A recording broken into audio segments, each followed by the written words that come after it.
All right, welcome everybody to a live stream on Sweetcast with the one and only Eric Weathers. Hello, Eric. Welcome That's to the me. channel. We're just saying it's Hello. it's been like an obscene amount of time since we've streamed, like on Yeah, either of our channels for that matter. But it's been a while, so it has this will be been fun. quite a while. I'm here for it, as they Cool. say. It'll be good. I'm looking forward to it.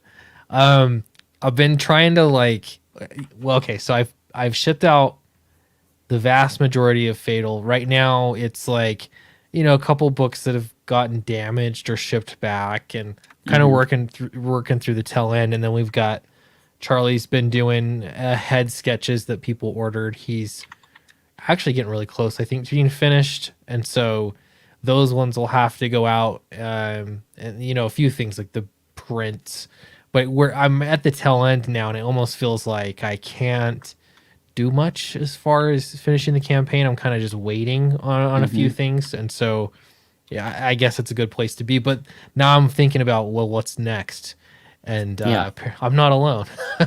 Everyone else is right now too. yeah. Everybody's like, what now? Now what do we do? Things are They changing. It feels so different. I mean, even just Hmm. from a year ago, things feel completely different. Yeah, it's a completely different landscape. Not completely different, but the sands have shifted for sure. Yeah, it's Yeah. different enough that it's like I'm forced to look at it. I think like most everyone else too, Mm. and I don't know, make the best decision we can. Tyler from Draw and Talk is here. He says, "Hail, welcome, Tyler. Good to see you." And as you're spilling in, please do share the link to the stream. I did post it on Twitter, and it's probably my fault, but no one gets notifications these Mm. days from my YouTube It is channel. your So, fault. Yeah. I, I mean, you subscribe, but at the same time, I don't. I'm posting like once a week, so that's probably part of the problem. Could be. Anyway, It's yeah. As we've learned, it's always your fault. yeah, that's kind of the ongoing conclusion in your back room, the DM room, Yeah, as it should be. it should Uh, be. so Fatal, things have been going well so far. The lettering, I mean, I've been hearing back from a lot of people. This is the biggest campaign I've ever fulfilled. But what's Hmm. interesting is that everything is bigger. So like the damage packages, like there's a larger number of damage packages and problems that come up. There's a larger number of people posting or emailing and saying, "Hey, I got my book," and it's been really, really positive. And I've had several people say, "Eric did really great lettering on Fatal. Tell him I said so." Why don't they tell So me directly? I don't know. I mean, they're just responding to the campaign, but I think I've had 3 people specifically say that the lettering looked great. So That's awesome. yeah, yeah, and among other things too. So it's been pretty good so far. So Look, I gotta say, yeah, if they're reading Fatal and the thing they come away with is how good the lettering is, I've done a phenomenal job.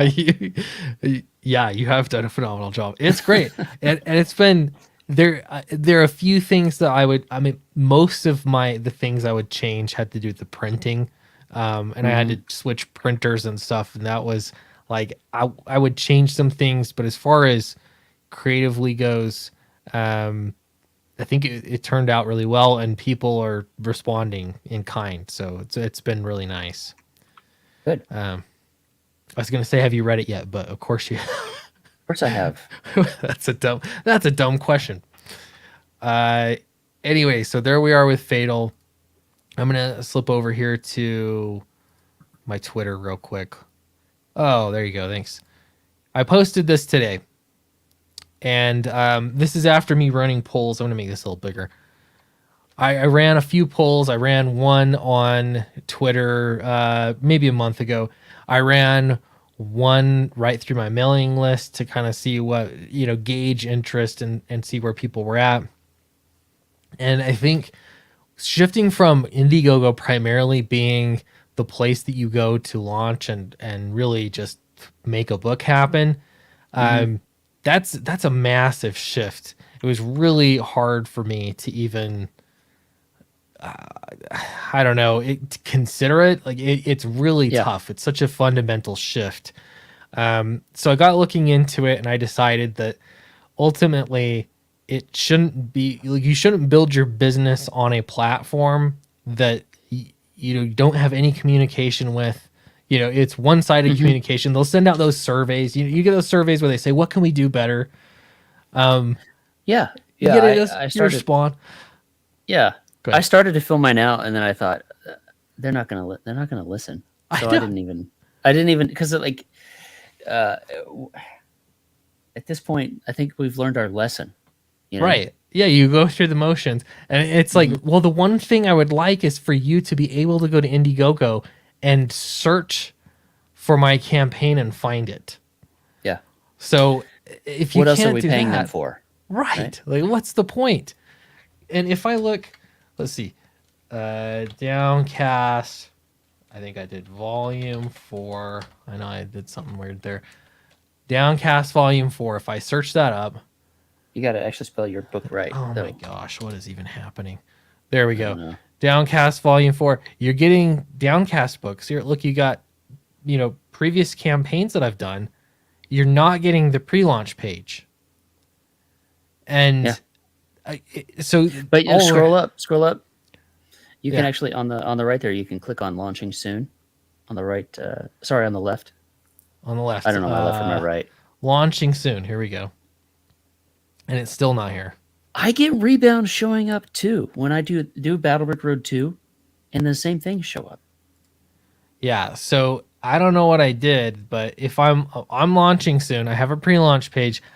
I have a long history of launching crowdfunding books on Indiegogo. Like, put everything else aside. Like, we have a business relationship,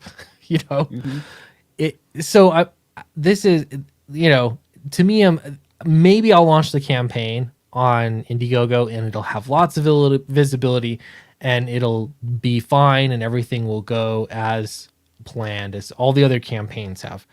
However, if it doesn't, then why would I launch a crowdfunding campaign there just to give them, 7 to 10% of the campaign money raised for literally, just for the It's platform? theft. It really theft. is. Yeah. Yeah. So it doesn't make any sense. So to me, I'm not saying I'm not going to use Indiegogo. I might, but the way that I see it is having a launch at the same time. I'm curious to see what you think about this, Eric. I think launching on several platforms on the same day is probably not it. What I want to do is launch on the website first, primarily. Like, this is the place to send everybody, and then a little bit later, I could be convinced to launch an Indiegogo campaign to see how it goes and make the goal smaller, and that would just be for people that are like totally diehard. It has to be Indiegogo or nothing. Those people, that audience is dwindling quickly. I think, Yeah. Those people that are still there may not know that this is happening yet, because there are those normies. There are the people that just want to. That's what they're trying to stop from happening. Are those Indiegogo sales? Yeah. Through their website. They don't want that heat. If you'll allow that expression. Yeah. Yeah, it's tough. And then if you start publicizing the shadow bans, like this is the weird thing is I could say, oh, I'm going to monetize it though. I'll tell everybody. But it's to me, it's more effort. I'm swimming against the current to tell everybody to come back my book on a site that doesn't really want it there. It just doesn't make any sense. And the value you get from that is traffic. And so sending people to my own website, having them be familiar with the website, just see what else is there. There's actually a lot of value in that. And, Indiegogo needs to earn my business because really I am their customer. So Brian Terry says, what's up, Clint? What up, Eric? What's up, Brian? What up, everybody? Great to see you, Brian.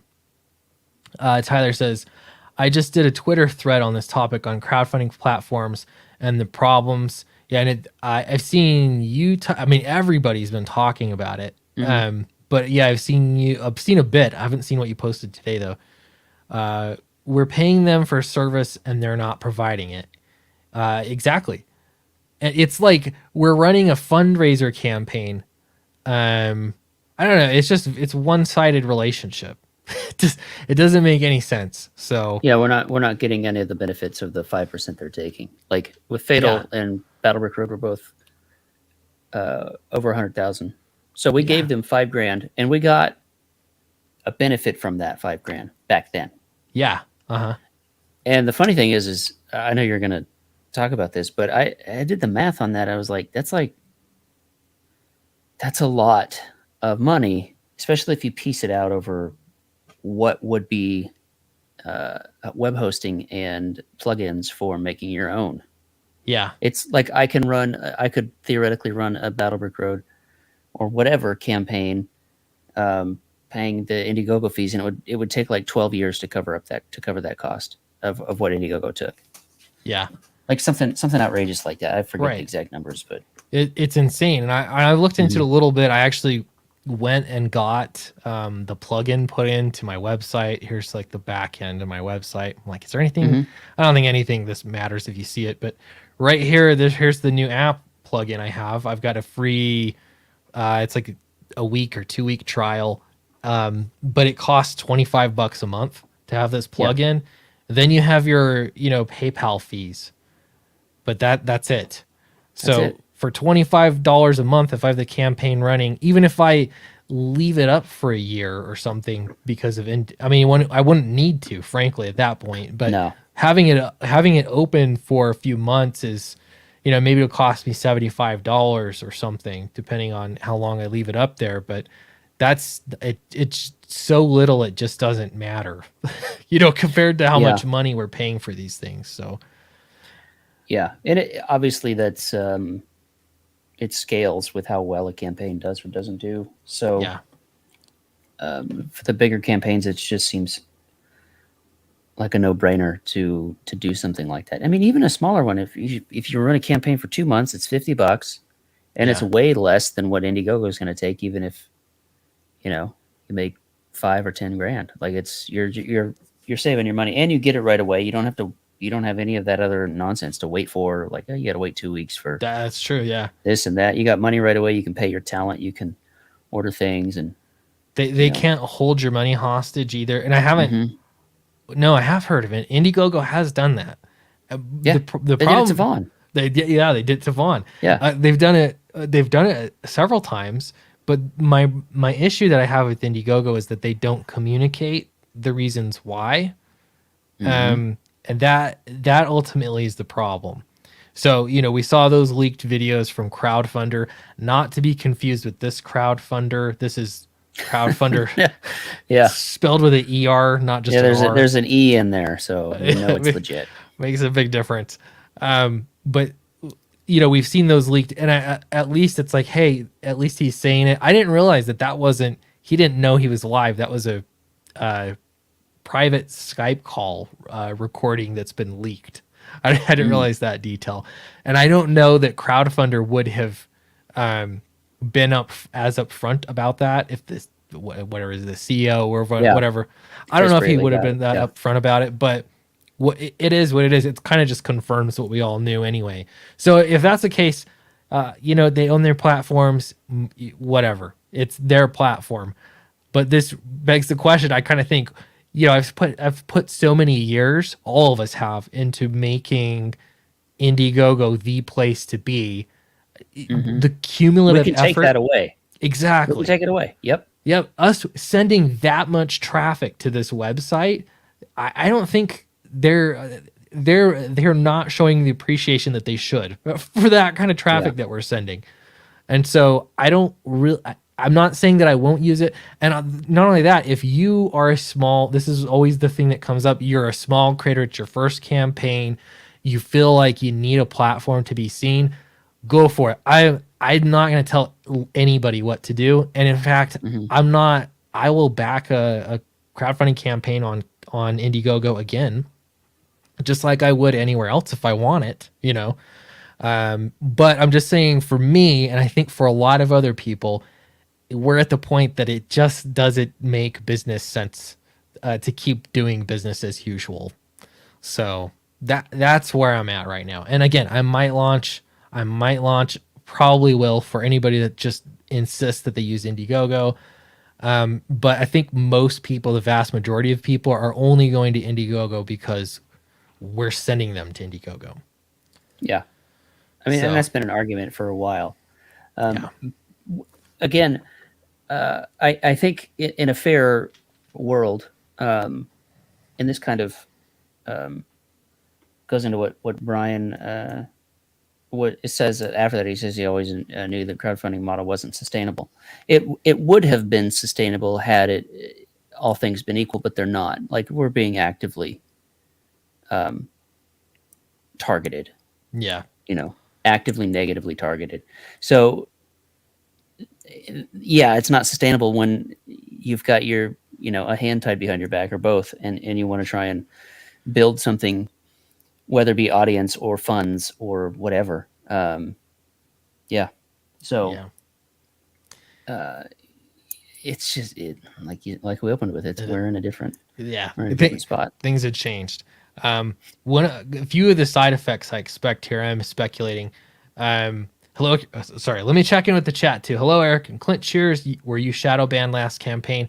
I was not. Dracula is my last campaign, and it was totally searchable. The problem is that here we are, Downcast 4 is coming next, and my pre-launch page has been shadow banned almost instantly. You cannot search for it. So, you know, even though you have these other launching soon projects on here. So that is why I'm concerned, is that I am on their radar of as not being allowed. Skip Edwards, what's up, guys? Hey, we're just talking about crowdfunding, the future of everything. There we go. But great to see you, Skip. Time for us to move on. I want the crowd, but I'm not a stud like you guys with a big honk and mailing list. And totally, this is my point too. If you want to use a crowdfunding campaign, I would support you so much. You know, I would even back books there. I am 100% not going to tell anybody to hurt themselves. The point is not to, like, what's the saying? Cut your nose off to spite your face. That's not the point. It's if you're the one sending traffic there, they're not going to help you out.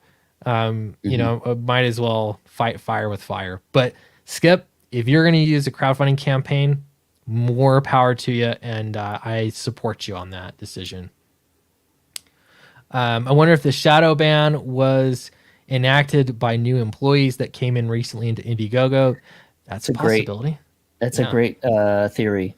You know, was it this time last year is when we were talking about, should we try Kickstarter? Should we try and climb that hill and fight on that front too?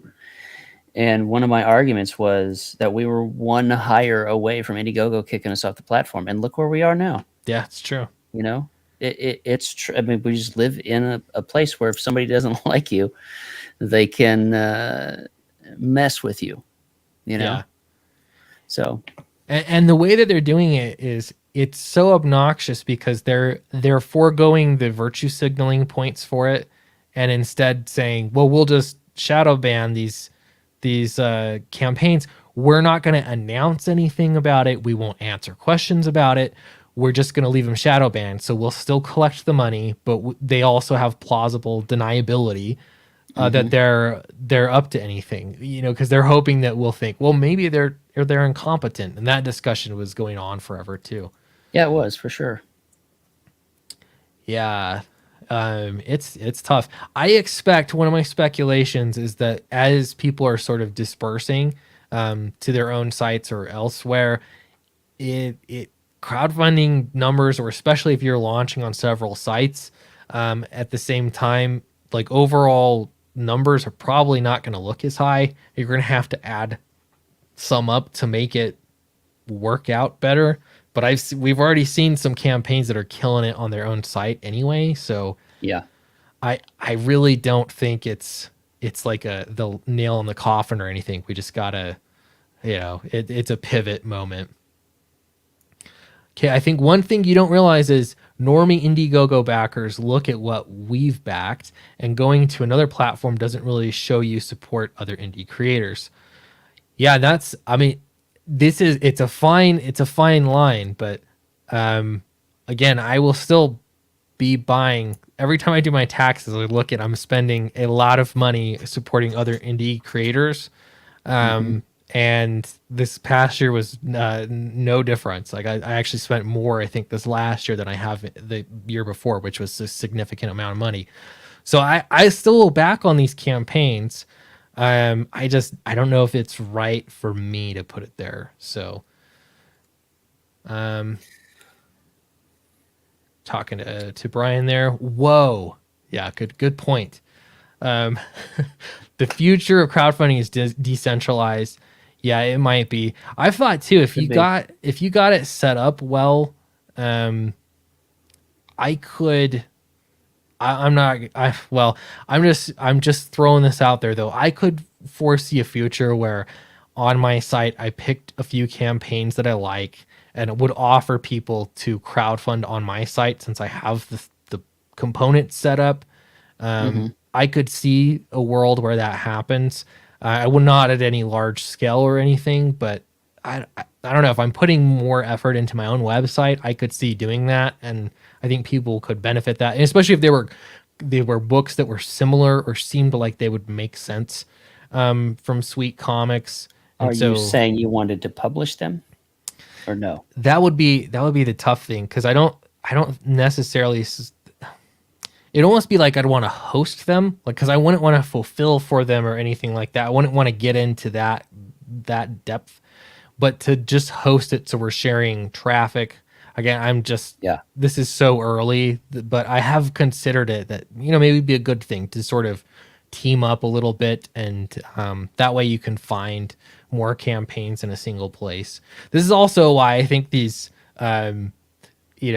Indicron and CG Now, like sites like that kind of show you where everything is, are helpful, really, really helpful. Tyler says, at the end of the day, a platform is only as good as it treats the creators and how good of a user base it has. Crowdfunder, Zoop, Fund My Comic, etc. have no user base. Yeah, I True. don't But really you can't looked at start much. with a user base. You have to, You gotta, yeah, that's true. you got to build it. Right. And at least, if you are expected to put in 100% of the work to get people to find your link because it's unsearchable, so they're only finding it on Twitter and elsewhere, why would you work for them then? You know what I mean? Like, you might as well be Yeah. working that hard to send traffic to your own site. Right. If you're going to You might as crowdfund, well. It's Yeah. easy to say you can go to Indiegogo.com and search for, enter your title name, or you have the title name as your URL. And I've been doing this since the first book was go to battlebrickroad.com. And that'll Yeah. always be where you go to get my book. And you can say go to sweetcomicshop.com, and it'll always be where people can find your stuff. Yeah. And I think that is a must for anybody, especially here in chat. If you've got a book or an imprint or just your name, get a URL and at least point it somewhere that it can go. Like right now, Battlebrick Road goes to Indiegogo because that's where my sign up page is. But I'm building, like Clint is, I'm building my own. I mean, I've had my web store like you have, but I'm building my own crowdfunding thing for Battlebrick Road too for the exact same reason. Totally. Yeah. And I've been of that mind, like, damn, maybe I should just do it everywhere, or do I know. It's That's tough. a whole lot of work. And that's, I think, launching on all the places at the same time, to me, is just not, I don't think it's the right play for me. But I think if I focus, hey, here's the website, this is where I prefer people go anyway. Launch it on the website. Hey, I'm going to be opening up an Indiegogo later for those people that want it. And yes, I might even launch on Kickstarter if I feel like it. I might. Right now, though, to me, I'm really, really interested in going the route of my own site. So that's where I'm at. Hello, Sim Ink Slayer, by the way. Good to see you. Let's see. Luke Stone launched his new page for crowdfunding for creators are on it. I hope he gets more eyes on it. And I've seen, yeah, small Yeah, competitors fund my showing up. comic. Fundmycomic.com. Yeah, and that's it's gonna be, I mean, it's just like the rest of us starting fresh. I think if it becomes a platform that people are familiar with and you get traffic to it and everything, that's fantastic. And I won't rule that out either. I might use something like that. That could be awesome. Yeah, yeah. I think you get to a point of diminishing returns at that point because we can go to Indiegogo or Kickstarter. I don't think we're going to get. Does Kickstarter shadow ban? They just outright remove you. I don't think they shadow ban you. They're not Did you say Kickstarter or crowdfunder? Kickstarter. Yes, Kickstarter. They don't.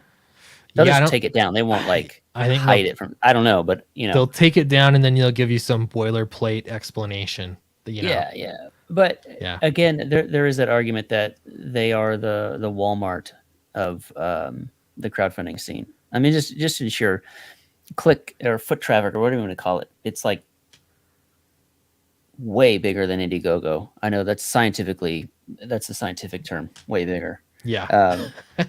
But if they're not going to shadow ban you, I don't know if they do that. They might. So I'm just speaking in hyperbole right now. But if they don't, and all they do is actively ban you, then you're either there or you're not. Right. So they may not add you to the trending thing. They may not add you to comics we love. But if you're there and you're searchable, at least you got that going for you. Right. And people find you. Yeah. It happens. It can happen. But yeah, I mean, I don't know. I think it's almost like I'm trying to think of this as being a little bit more like guerrilla marketing, guerrilla crowdfunding. And yeah, I'm not going to rule anything out for sure, but yeah, it's just too much work to be putting into it. The R2D2 for Life says joined late. What's the news? We're really just talking about the same thing everyone's talking about right now, and that is if Indiegogo is shadow banning people. Here's right now evidence that I am Downcast Volume 4. Even though I have a pre-launch page up, it is not listed here. Do I have confidence launching a campaign on there without them shadow banning it? Yeah. So that's what we're talking about. And I'm not the only one. I can't like cry victim. At some point, you can't really use it for, hey, I need more attention for my campaign. I'm being shadow banned, because it's happening to so many people now that we're kind of, like, I just got to get past it. Yep. Yeah. But I mean, I have an example right here of doing it your own. Right here, There I you got this go. today. Yeah. Mike's Second Chance campaign for the Lucent. I finally got the copy. I still don't have my comps, Mike, but I got the one. I got this one. I thought maybe he'd say, "Oh, you know what? We're shipping something to Eric anyways. Why don't we throw in a few extra copies of the Lucent Yeah. first printing?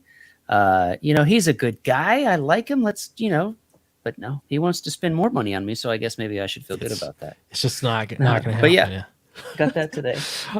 So Slight. he's doing it on his own, Yeah, And- it's happening enough that I don't know. It to me, it's like it's almost a must. At least I've done 6 campaigns or something like that so far. Mhm. I have to start. It's time. I need to start considering it. Matthew Fowler says that might be cool. So we're so behind on the chat too. He was talking about you helping other yes. projects. Yeah, upon your lofty mountain. Yeah, to reach them. and it's like I definitely don't have a lofty mountain, but I've been seeing Arrow comics, Yeah. and there's something about that you think, hey, they're doing something together. I don't know the full details of everything, but there's Yeah. some value to that. There is. I often wonder what the end goal is, or what the how's that look if it doesn't work. Like I think it would be cool if like all of us that are just sort of friends like got together and maybe did something, but then I don't want to ruin the friendship either. So it's like, Yeah, let's just keep doing what we're doing, and That's- maybe we'll do books together or something. right. But let's not necessarily go full on business. The thing is, Yeah. I think you'd have to have things clearly lined out. And all I'm thinking about is if 10% for the big guy. yeah, for Amy's Birdhouse. Honestly, what I'd be more interested in is the web traffic. You know, Mhm. so if it's like, hey, I'm running a crowdfunding on my site, it costs $25 a month plus, whatever the transaction fees are, like that's factored in. But really, all I'm interested in is the traffic. So if you're sending traffic to my site, I'm going to benefit from that. People can still buy my books, Yeah. um, to me, that would be good. So There is a bit of that with what Rob and this Mike are putting together with the giveaway, yeah, because we're oh all yeah, benefiting from that. it's I mean, true. it's not directly crowdfunding related in the sense that it's like, here are all these places you can back books, but it is certainly a coalition. What's the word I'm looking for? Coalition, is that yeah. Coalition. That's a good one. Let's go with that. Collaboration? Coalition's so official. Collaboration. Yeah, Yes. yeah, you're right. Uh, There's and we're yeah, all going to benefit from that because we'll all have that um, ability to tap into that mailing list. yeah, So totally. And that to me, that would be the extent of, I there's some books I wouldn't want to host for sure, just because it's like I have a very specific kind of books that I want. You know what I mean? mhm, It's no, I don't want like naked people in books. You know what I mean? On mhm. my crowdfunding site, like nothing like. So to me, it'd be a Only handpick. the naked people only are the ones reading the books. Yeah, you can read it naked. I support that. Yeah, but to me, it'd be, hey, I handpick a few that would work. I mean, even obviously, Eric, I love doing stuff with you. You've got your stuff together. You're like, you could do whatever you want with Battle Brick Road. You know what I mean? You do. And Yes. so I I'm gonna back you wherever Battle Brick Road is, wherever you're doing stuff. But I think in some cases there could be some creators where I think, hey, that might be something I'd want to do, on my Mhm. site. Maybe they'd benefit. Maybe I would. I can think of probably 3 or 4 right now off the top of my head, but just a thought. Amy's Birdhouse says that would be great if you hosted some other creators, like a collaborative collection of like-minded creators using your infrastructure. Totally. And yeah, I don't want to speak too soon because I could see that going bad so many ways, but you'd Yeah. have to be I very clear. Do you remember the what? Did you read web comics back when they were new, like the new hotness, like A little bit. PvP and all of that? They Yeah. had that whole like webcomic group thing where like you could, you would link to those books that you liked, Yeah. right? Uh-huh. Because I forget now, it's been a decade or more, but you would read a comic strip and then you'd click on the, friends of mine that also have comics, and you could find other comics that way, like the old web rings of like the AOL days and things like that. Um, Maybe there's something to that for what we're Yeah. doing here, Yeah, I think so. I think there's probably better ways to collaborate and like network in a clear way. You know what I mean? Hmm. Once you get into the network, I mean, mailing lists are fantastic, but if you had, hey, here are the new campaigns coming out, and there are people that are contributing as well. So I don't know. It wouldn't be that far off. It wouldn't be that difficult to put together that, a situation that everyone would be happy with, especially if you're agreeing to the terms like, hey, this is how I can use, collectively use this marketing. This is how I tap into it. This is how I contribute to it. And it's very clear. Skip Edwards says, Hmm. why don't we all just give Michael Bancroft 3% and make it his problem? Let's vote. I'm You not mean even. by doing that you're going to make it Mel's problem? That's the real problem. So There you go. can't. She's already doing too much. I do need to ask his help though, because as I've been like trying to get this together, it's not. Literally just started this like an hour Hmm. ago, but I'm like, I can't find the new book I put on here, the product. So I've got to work on that. I'll get it figured out. Billy Bosco's here. Hello. The very first link on Shane's Mandiegogo is a link to the Indiegogo option. Yeah. Yeah. But yeah, like at the top. But when I go to a website, my eyes are attracted to images. When you click on the image, it takes you to his own Starlight or Nine Lives Yeah. crowdfunder. So yeah, it's there, but really it's up top and you don't see it. Like looking at this Indiegogo page right now on the screen, I'm looking at the Rebound guy or whatever that is in the Galactic Right Rodents here. logo. I'm not looking at what's at the very top. Yeah. you know, Any of this stuff. even though technically it's first. Right. So yeah. That's a good point. Yeah. Here's a question for you. What crowdfunding site would you currently use if Kickstarter and Indiegogo weren't options? That I'm literally We make facing our it, which would be making my own. Yeah.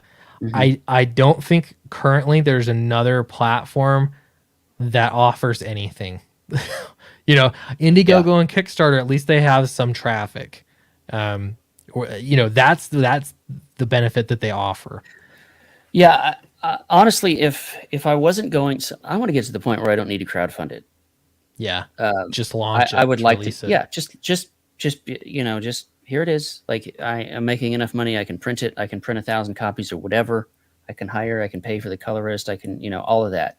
Um, the the downside to that is, I with crowdfunding when you cross a certain threshold monetarily, and then you get diminishing returns in terms of not diminishing returns, scales of economies of scale in terms of prints and all of that. Like you accidentally bought 20,000 bookmarks instead of 2,000, and it didn't cost that much different.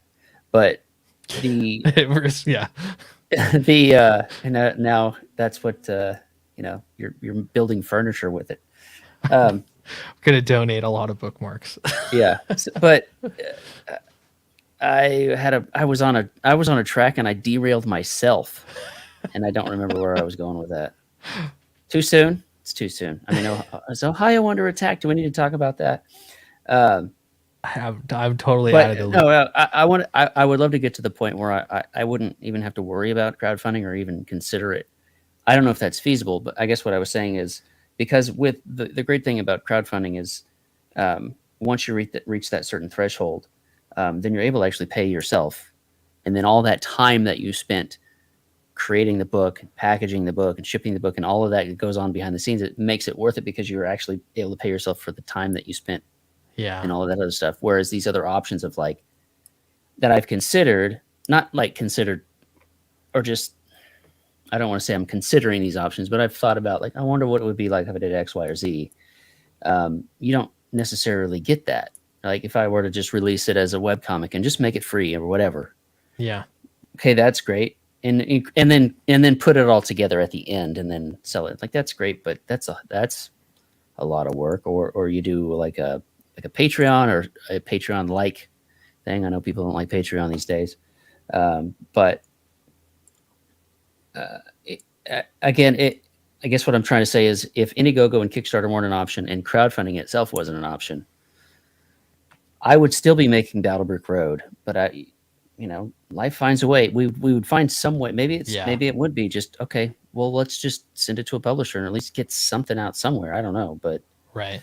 as we've seen from our boy Vaughn, that's not even a viable option. I don't know who the publisher was, but Right. yeah, unless you could still get canceled. Yeah. And I mean, at any moment, very surprising sometimes. Mhm. Yeah, it's one of those things that I think I'm here to be independent, and I think it's funny. I don't know. I used to see it maybe a couple years ago where people would say, "Oh, you're really just hoping you can get in with Marvel or DC," Like, truly not. Like, I would rather be more independent than less independent, and all of these things is like, even within indie comics, it just uncovers how dependent we all are on just any number of platforms. So yeah, I have thought, like, even selling something off of my own site that was some kind of a plan that you could help make comics. I don't know what that would look like, but Well, I guess now that I think about it, I did do that with Flying Fortress back in the day. Like we just made some books, printed a couple hundred, and went to cons. Yeah. And like nobody, there were maybe 1,000 people out there that had at least some copy of Flying Fortress, and that's a way overestimate. It's probably more like 500 if I'm being completely honest. Back before we did do a crowdfunder, and then there were like 64 backers. Like it was something really small back in 2012. But again, when the story is necessary, like it's going to get made either way, right? And that's the way Battle Brick Road is as well. So it's just this crowdfunding thing has been great for creators like us to be able to. I mean, you got, like you said, 6 different campaigns out. What you got? 3 Downcast, Dracula, Fatal. Yeah, I have like a work and your Silver Streak or whatever. Yeah, I didn't run that campaign, but I'm a contributor on it. But I had like the Pogs campaign, I guess you could count that. That was a small one. But no. It's you can't count it. It's weird because you look. Let's see. I'm gonna try and get here real quick. It's of course not gonna go real quick, but we go to Fatal here. 7 projects I'm a part of. Mm-hmm. That's $250,000. Just little old me. Just my books, and then their 5% take from that, and then you just accumulate that between every single creator. It's kind of insane. Having said that, it's like I don't regret. Obviously, all Indiegogo has been fantastic. It's been great, and there's something about it gets you excited. You have the social proof on there. You see people are backing it. Yep. It has all that, which is great. But we don't need them to do that, I guess, is my point. Right. You can read this. Yeah, sorry. RTD2 for Elias says, Whatnot has raid options for auctions, so an entire group can all migrate together to another broadcast/auction and join the next one. Maybe can be adapted somewhere in lieu of all working together. Yeah, if we thought about it as a raid where you backed a campaign or something, and then you said, hey, here are a few other books, by the way, that you might be interested in, and they could be anywhere. Yeah.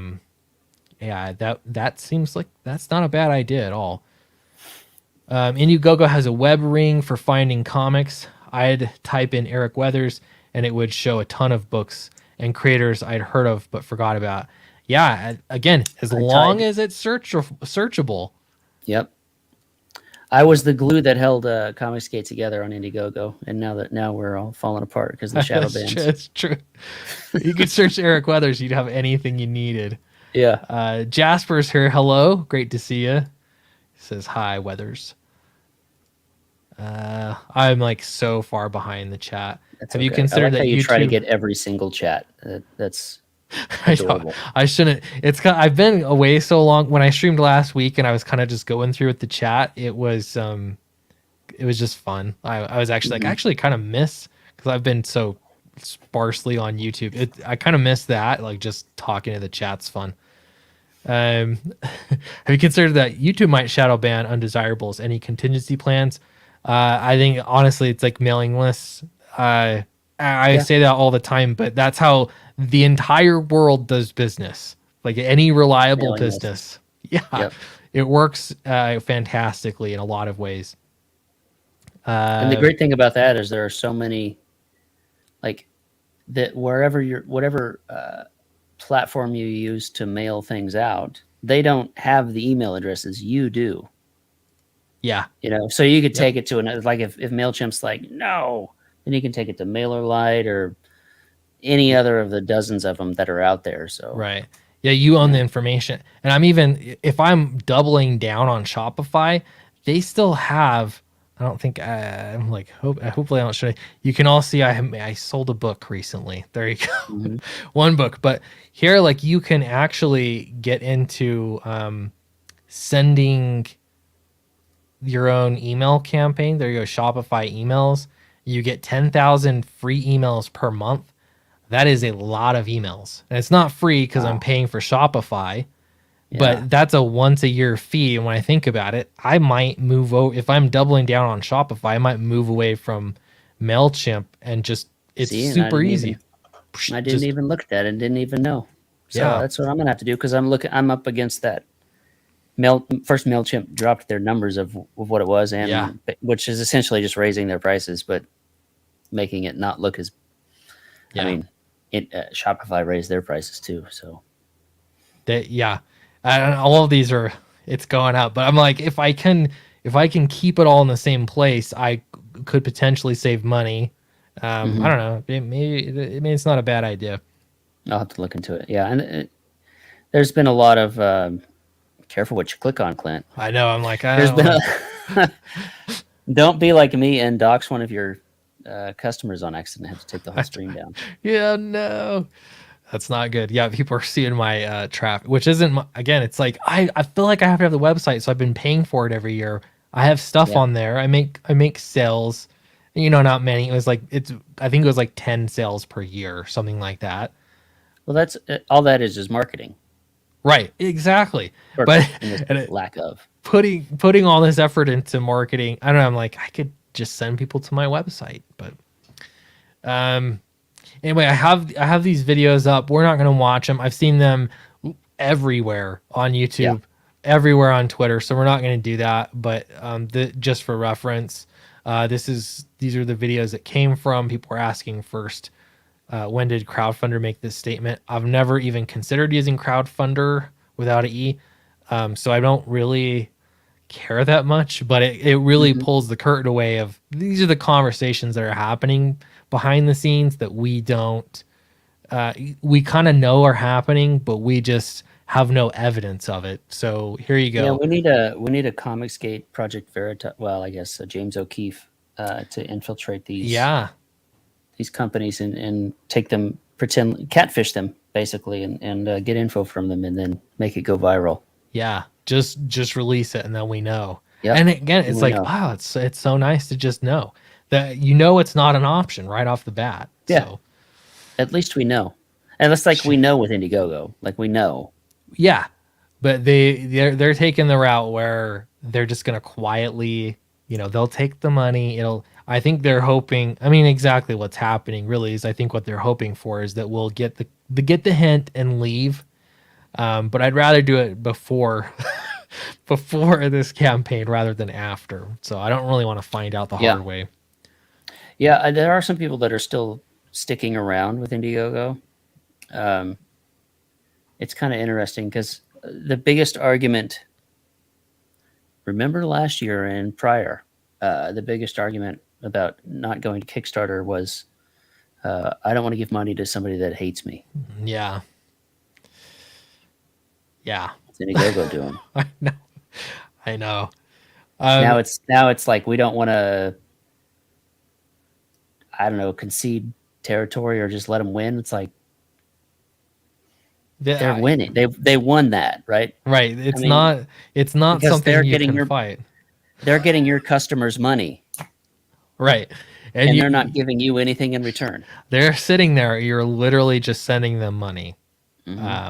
So sometimes they're tricking your customers out of more money by that stupid tip thing at the end. Yeah. That one is once they instigated that, I thought, whatever, they have a tip, and then they changed it so it defaulted at a tip. You couldn't just opt out very easily anyway. I think you could put $0 in or something, but yeah, that's pretty obnoxious. Although I got to figure out how to put a tip jar on my campaign, so when I'm doing on my own website, you can tip, but it will default to 0. But if you want to add another number and a couple more zeros into that, that's, you know what? You do you. Hey, yeah. And that's on your crowdfunding site that you're building? I'm going to see if it's possible. I mean, it should be.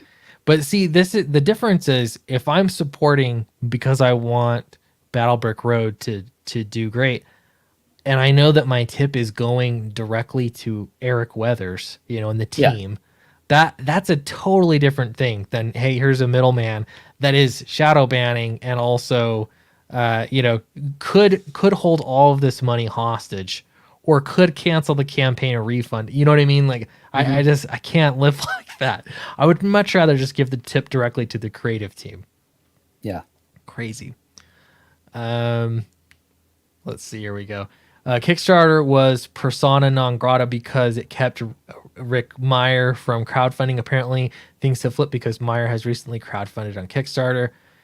Yeah. So the funny thing Well, is, like, yeah, there's a little bit more history to that. I yeah, guess, there's a bit more history to it. The shortest I can give you is that they took down Jawbreakers yeah, back in 2018 ish. It's been a long time, right. and that's why they went to Indiegogo. And I might even be getting that wrong, but the funny thing is I don't think your boy Zach ever cared, No.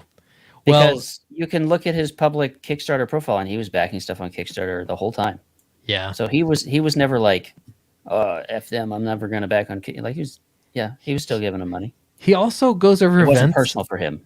He goes over events a little differently than I think is like the public discourse that it has been in the public memory, and that was that they had his campaign under review, Which and which is part of Kickstarter's thing. right, and he panicked that because it was taking so long. And I've launched a Kickstarter, and it doesn't usually take that long. I mean, you're talking minutes, but his was taking some time. I don't know how long. It could have taken days, and at that point I probably would be immediately looking for backup options. But he just closed it and moved on, so he didn't get the official email. See, That was maybe my I didn't have it right. understanding from what he had said, but I could be wrong. Regardless, we kind of know where Kickstarter, especially at the time, stood, on all that kind of stuff. So I don't know, but if you launch on Kickstarter, you get well known and you're finding an audience. More power to you. That's my Tons of official people have done it. position. Yeah. Yeah. Let's see. The one who cared was Malin, who drew the book.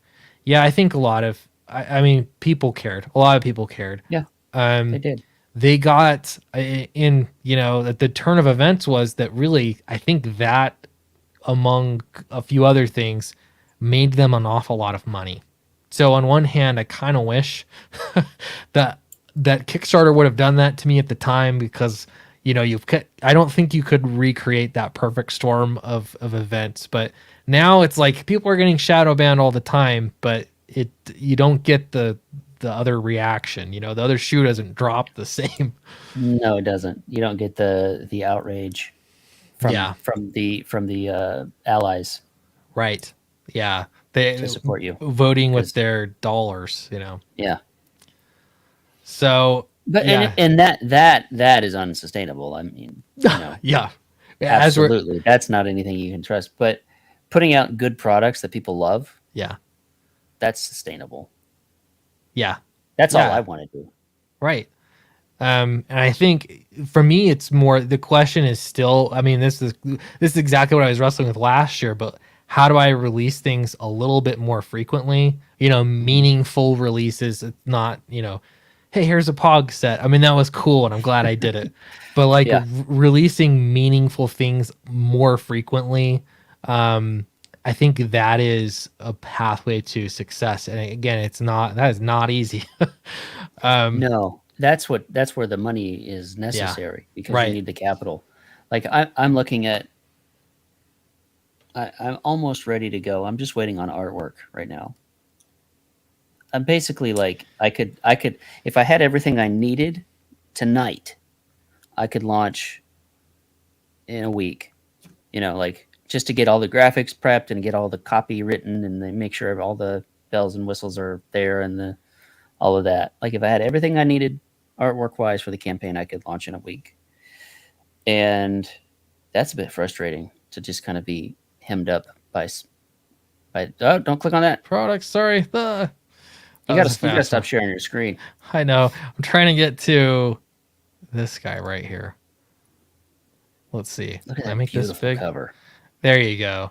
pop this into the mock-up. It looks weird on the screen share, but if you've gotten a Downcast book, you know how the cover layout looks. But there's front cover, and I think I can do. Oh no, I gotta do this over again. There's the other cover. So cover A, your cover A, Eric. This is Matt Weldon for cover B. And yeah, once I see this, then it feels like it's real. I absolutely could launch this campaign tomorrow, but I can't launch it tomorrow because I need to it's like I have to have all this stuff figured out for like how am I going to launch it? Where am I going to launch it? Getting enough people to know about it. So I really can't. But as far as the art goes, you got to get yourself one of those electronic billboards. Yeah. On a very busy intersection or busy stretch of highway. Because most people driving by are interested in comics, as we've seen. Yes, they are. They're going to say, look at that logo and look at that cover. That's all they need. Yeah. That's all they need. So, yeah, I'm excited about it. It'll be. So you are building your own crowdfund for Downcast 4. And Indiegogo is in... is it in the rearview mirror completely? No, it's in second place. So I'm prioritizing my own crowdfunding site. I'll be honest, I want to launch it, put all my effort 100% into just the site and treating it just like any other crowdfunding campaign. And then I want to see if I get a bunch of people saying, I only go to Indiegogo. Remember? And then I would consider launching there if there wasn't enough people that really needed it there.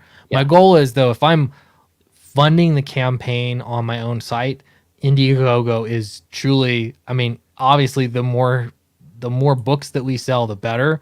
But to me, I'd rather have it be, hey, here's just the Indiegogo option. And the expectation is it's not going to match the same numbers because we will put all of our might into making the one campaign as high as we can. And then, I might do it to Kickstarter too, just for fun, just because I want to. So we'll see. And there's no time frame for those other ones. I think the launch date, I said April 6th. That's still the plan. I just have to get the campaign put together on my site and make sure people know. The other thing too is you'd say, well, then where do I sign up for the pre-launch page? If you have got access to it, let's see if I just can get to my profile here. If you can get to right here, my pinned one, that'll bring you to the Indiegogo pre-launch page. I still can get all of the information from here. You'll still find out about it. So you can go ahead and sign up here through Indiegogo. That works. Join my mailing list. Any other way you can, think of, just be in touch and you will hear about it all the same. So C Money says Fatal 2 would be the book to launch on your own Sweet Comics crowdfund. That would be fantastic. Fatal 2 is a little ways out. So Charlie has said he wants to continue for sure. He wants to make more comics. I think he's also got a few other little things in the works. But that would be awesome. It would get a lot of attention to the site instead of sending it elsewhere. So love it. Anyway, Eric, what do you have going on? You got a pre-launch page, right? Nothing going on. I've officially retired. I've hung up the belt. That's it, folks. Good night. No, I am here. I'll just drop it in the private chat. That works. If that works for you. You can always go to battlebrickroad.com and learn about Battle Brick Road. And right now that link takes you to the sign up page for Indiegogo. It eventually will redirect to my Battle Brick Road store and campaign. Look at that. I didn't even have to click on the link. Yeah. So we've got a lot in store for you for the next chapter of Battle Brick Road. Thea and Toto and Scarecrow are together at the end of the first book. Spoiler alert. If you haven't read the first book, you can get it at ericweathers.net. But yeah, the story is taking off. Like we're words are escaping me about how excited I am about this next book. We've been putting a lot of effort into making sure that we're telling the story the right way. In fact, we actually went back and we're adjusting the second chapter that's coming in the second book. So each book has 2 chapters. So chapter 4 is being adjusted because our pacing wasn't right. It felt like certain characters weren't earning what they were after. It just felt like we were getting there a little too soon, in a sense, or rushing through things that didn't need to be rushed through. But we're really amping up the action. We're amping up the character development in this. You're going to fall in love with these characters. You're going to fall in love with this story.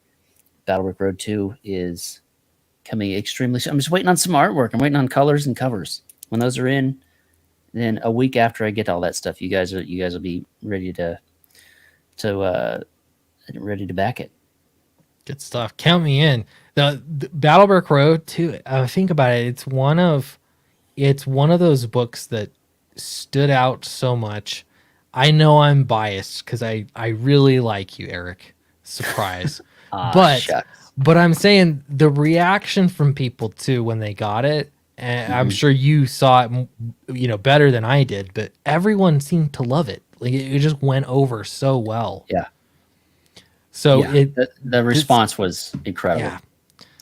It's a fan favorite. So yeah, if you haven't backed it, I'm sure you can get both books here in this. Both. Now you're throwing me off. I was like very careful. You can get volume 1 and volume 2. Yes. In the same campaign. And, so volume 1. Let me actually have something to say about that. Volume 1. You can currently get the first printing on my website, ericweathers.net. My name's right here. Take out the space and add a .net on the end of it, and you can go back. You can go buy Battlebrick Road and the supplemental book. Both covers are available, and the supplemental book's available. When the campaign launches, that book will be available to purchase on its own at a premium price because it's the first edition. But we will have a reprint of it with a brand spanking new Kelsey Shannon cover. Ooh. So chef's kiss. It's choice. USDA Prime Kelsey Shannon cover. I've had 2 different Kelsey Shannon covers in my comics career. I love them both. They're great.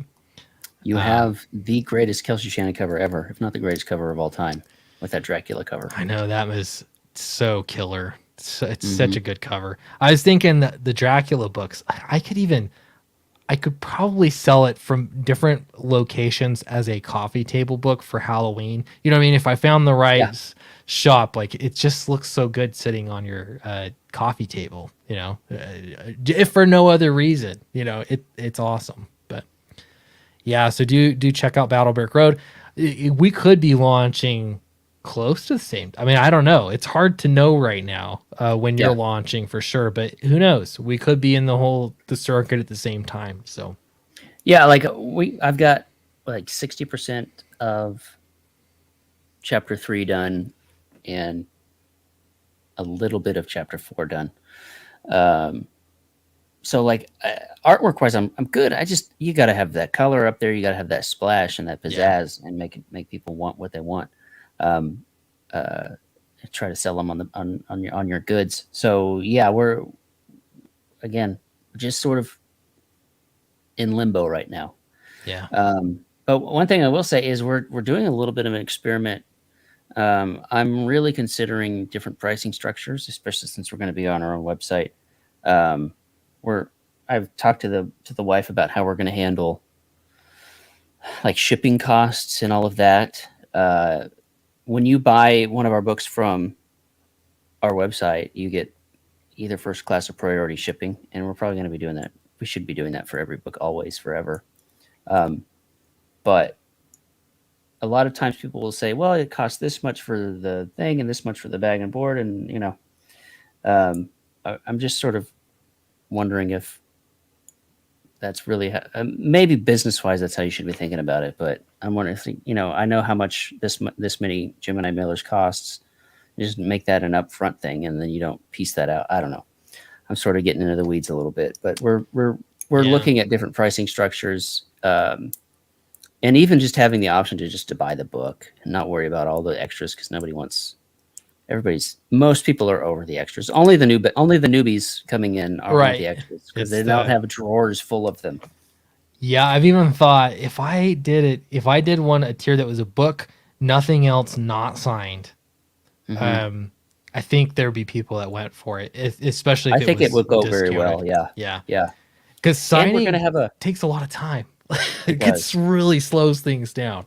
So yeah, we're going to have a 7-inch vinyl record as well as part of our campaign. We commissioned a musician to make music for our characters, and two of them will be on this campaign. You're going to be able to get an actual 7-inch vinyl record that there will be MP3 downloads that you can do, and I think we'll even have it up on Spotify. I felt like I was saying the wrong word when that word entered my brain, but no, it is Spotify. We'll try and put it up there as well once everything's up, and there'll be previews of it on the website as well. But yeah, the books, extra wise, you're gonna have the option to even not have extras, so you can just get the book, save a few bucks. Yeah, we're rethinking things. Yeah, because it's more about moving people with your books. It's we want to make great stuff. I'm not here to sell you, t-shirts and mugs and all of that. I think that's great. I think there's a place for that. I don't know if crowdfunding is necessarily. I might just be looking at it differently than other people because you can sell t-shirts in a myriad of other places. So you don't need the lead time to make stuff like that.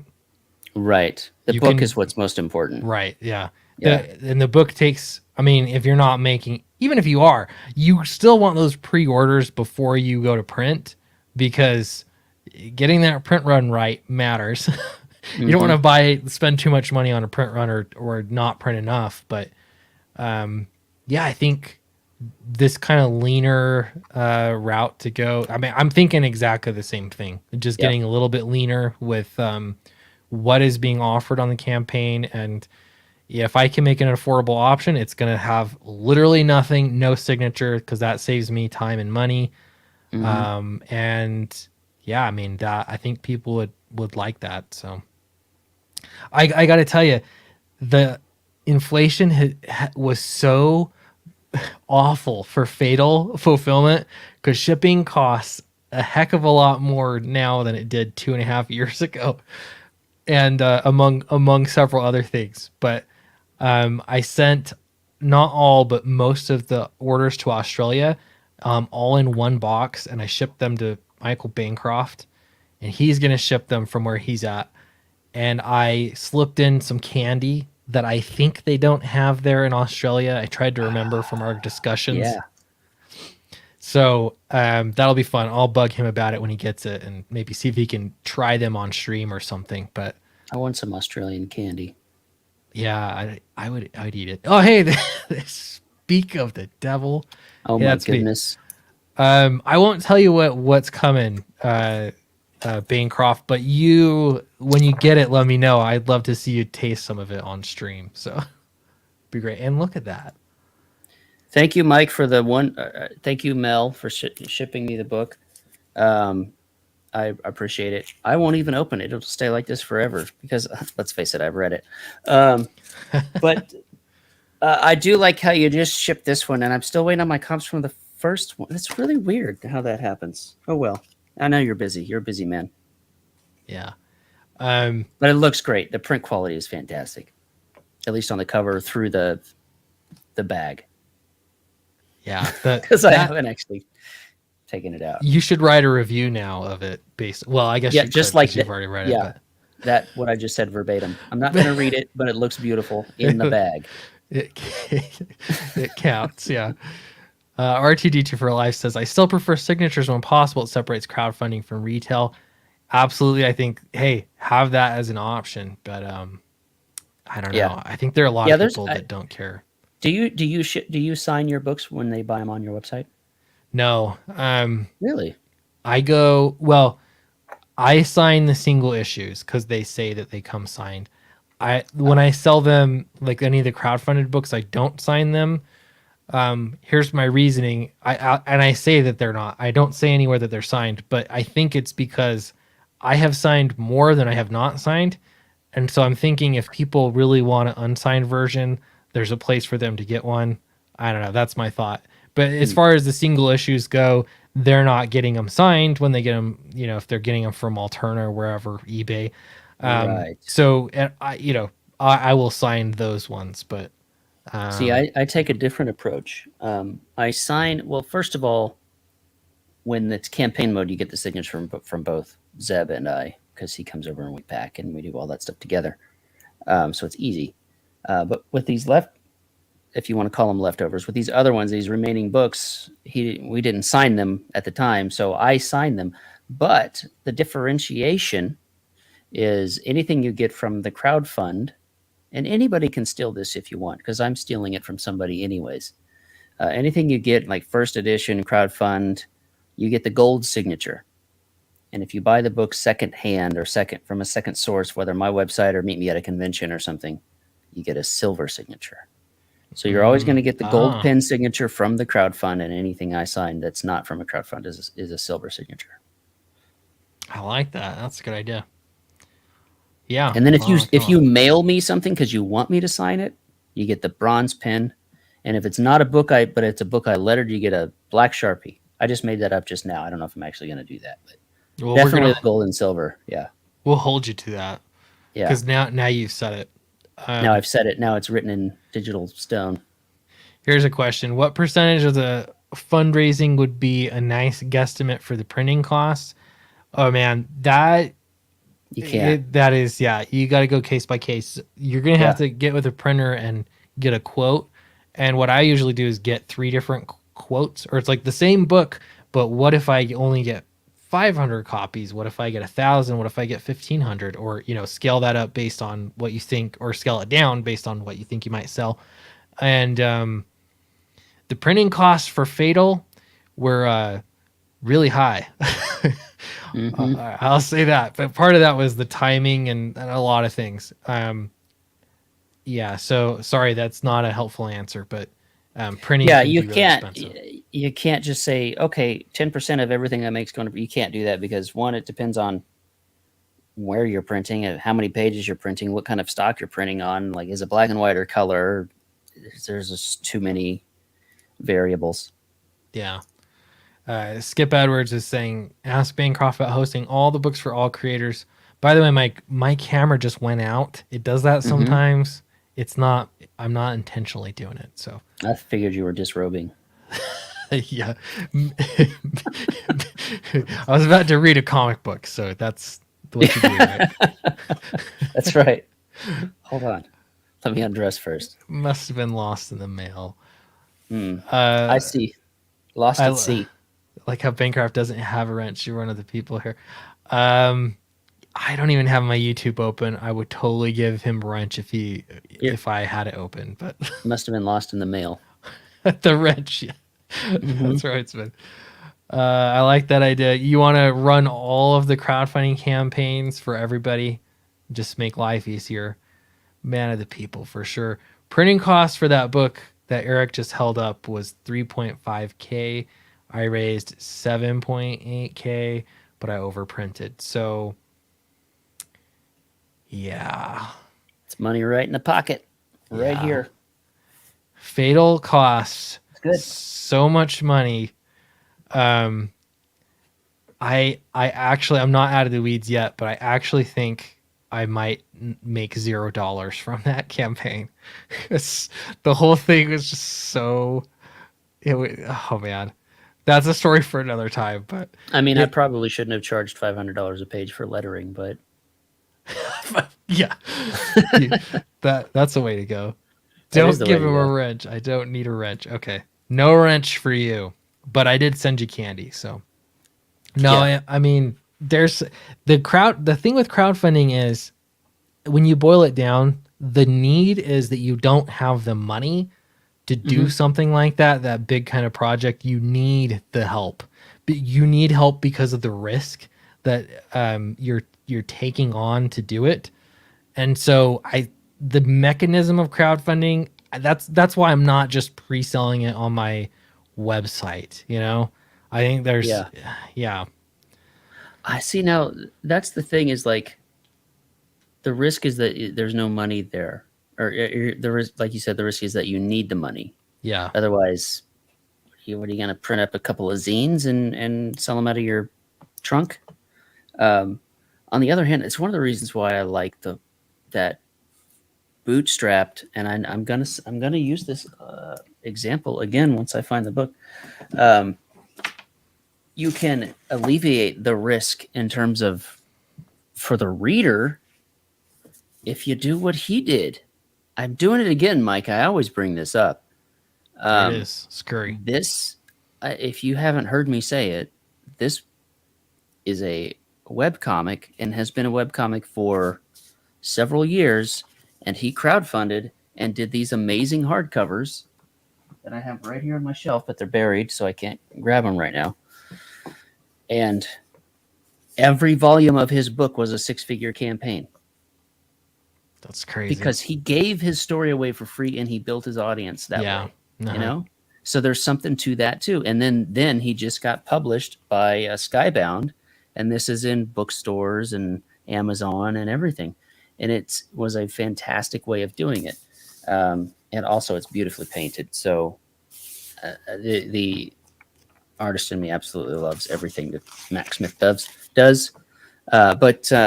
Yeah, so that's an example of taking the risk completely away from not completely, but greatly diminishing the risk that the backer has. Because let's face it, when you're backing a book, you're like, I've seen some pages of artwork and a cover, and I know that they make me laugh on YouTube or whatever, but I don't know if the story's any good. Yeah. So I want to do that at some point. Obviously it's not a Battle Brick Road thing, but there is something to that model that has always intrigued me. And I know I will do it, because if something has intrigued me for as long as that has, I'm going to do it. It's the same reason why I drew pencils only for chapter 1 of Battle Brick Road, because I always wanted to do that, where I'd never inked it. Yeah. And I kept that pencil look and just went colors over that. It's one of those things that I had to get out of my system. So that's in me somewhere. I don't know what the story is exactly, but that's in me. Yeah, I keep thinking too, like I would like to release a smaller story. Here's exactly what I want to do. I want to launch like a Downcast Halloween issue that's in continuity. It's helpful. It progresses the story forward, but it's a single issue, kind of a collectible thing. You can get it in the next crowdfunding campaign included in the next volume. That's fine. But I just think it'd be fun to do. Here's the Halloween issue with a cool Halloween cover, I like that idea. And it's a smaller, maybe it's 22 pages or something like that. And you just release it on the website. It costs far less to produce. It's a floppy. I don't know. I kind of want to do that. I think I will at some point. I don't know when, but I think it'd be great. Same lines. Yeah. I would love it. Bancroft says, "Yeah, I sold 220 copies that was already done, and I'll have to sell a lot more to get profit. Printing and shipping are expensive." Another reason why just give it away just sell it online, or do what I said. Well, you know what Tron Talk's saying here. Yeah. Yeah. Build the audience that way. There's a lot less risk. Yeah, I'm doing that starting in a few weeks, releasing all the chapters of my book each week for free. Cool. I'm interested to see how that goes. I think for Downcast, like I have enough pages. I kind of want to do what would be chapter 1, because I this is the most free I've ever been. as far as comics go and publishing.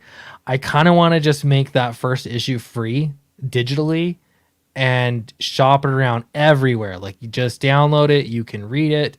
Actually, I'm not even thinking of it. I'm just going to do it because why not? That'll get people into the series if they like it, you know.